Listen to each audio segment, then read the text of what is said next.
How's it going, everybody? Welcome back into Earth Nerd. I am Bryce West, and today I'm going to be reviewing Ultraman Arc Episode 10. This is my first Ultraman Arc review on the channel. You all seem to like the Ultraman 1966 review, so it looks like we are definitely going to be doing some more Ultraman content here on the channel. So I thank you all so much for checking out that video. It was a lot of fun to make. I had a lot of fun watching that show. If you haven't already, definitely be sure to check out my Ultraman 1966 review as well. But for today, we are going to be talking about Ultraman Arc.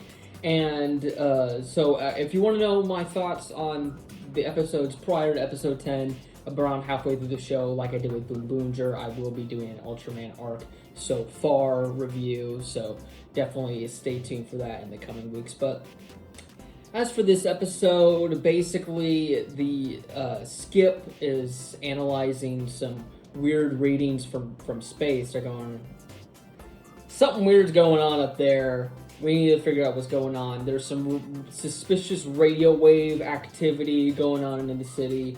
So Yuma, Rin, take care of it. So they do some investigating, and they eventually stumble upon this person's house, and he has been communicating with this alien woman in space. Well, she's on a different planet, but through, I guess, space radio waves, they are able to communicate with each other. However, this is gaining the attention of a kaiju coming straight towards Earth. So Yuma goes into the building to investigate, and it turns out that it is actually one of his former classmates from like middle school or something.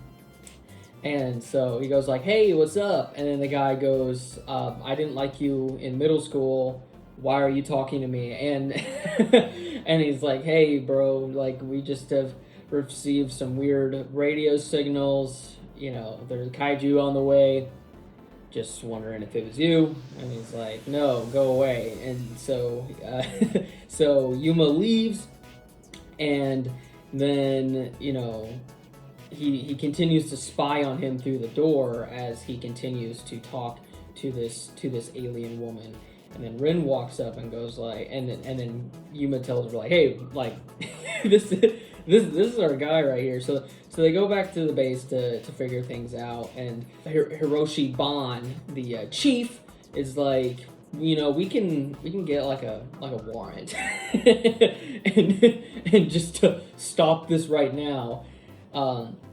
And Yuma's like, "No, like I think I can take care of it." So he goes back to this guy's apartment and goes, "Listen, dude, look outside. Like there's a giant like monster like walking to your house, and if you don't stop talking to this lady, you know, you're gonna be a pancake. So maybe turn it off."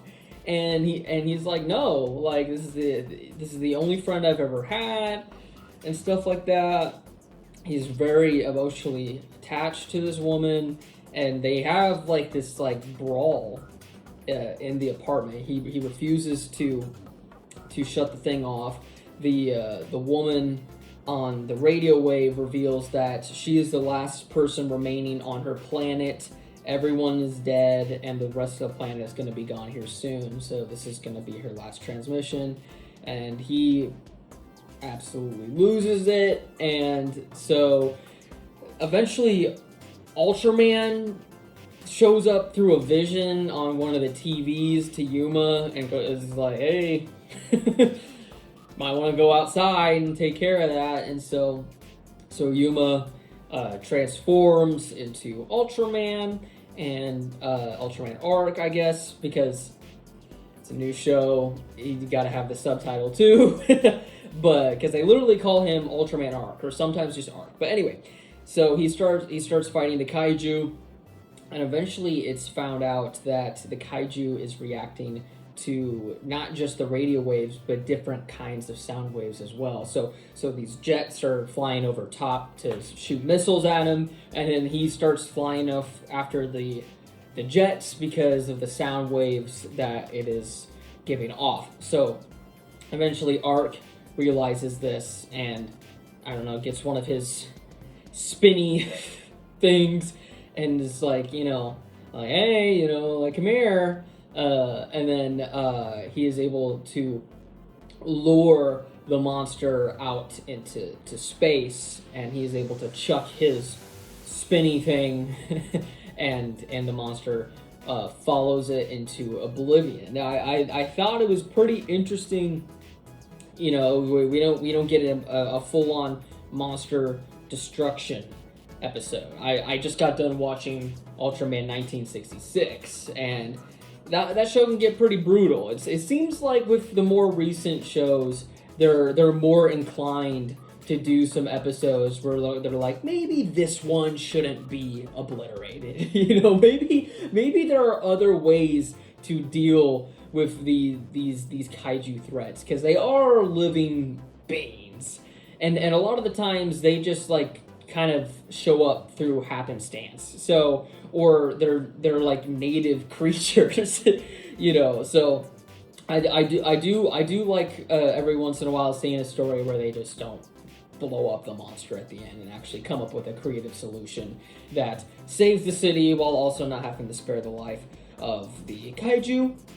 But then we cut back to the radio dude's apartment, and he is actually able to get one last transmission in through the alien, and this guy is like really, he gets really upset and he literally is just like, he's crying so profusely that he's like slobbering and I'm not gonna throw up a picture for this one because it was actually like kind of a little gross. He was like slobbering everywhere, and he had like snot coming out of his nose, and like W actor, right? But he literally, I don't know, like it was like really intense, and just the amount of like fluid that was coming out of his face whenever he was crying over this woman that he just met like a few days ago. And again, like I think it's like, of course, like he feels all alone, and he feels like this is the first person that he's been able to connect with. And yeah, like very emotional moment, but man, they definitely let the actor get into it. So it was pretty intense, and then eventually the transmission does cut off, and it is implied that the alien didn't make it. The planet succumbed or whatever. And that's pretty much the end of that relationship. And then at the end of the episode, Yuma, clocks out pretty much right at the end of the day to go check on his former classmates and tell him, everything's gonna be okay. And that is pretty much the end of the episode. So overall, I thought this was a pretty interesting storyline. I definitely think the actor really got into his role in terms of the distraught that he felt when losing this friend of his. And I thought the way that they got rid of the kaiju in this episode was also pretty creative. It definitely wasn't as good as the last week's episode with Rin and her former teacher. That episode was completely insane, and I definitely will be talking about it in my Ultraman Arc so far review once I get the chance, because man, did I have a lot of thoughts on that episode, and it was a very interesting character episode for Rin.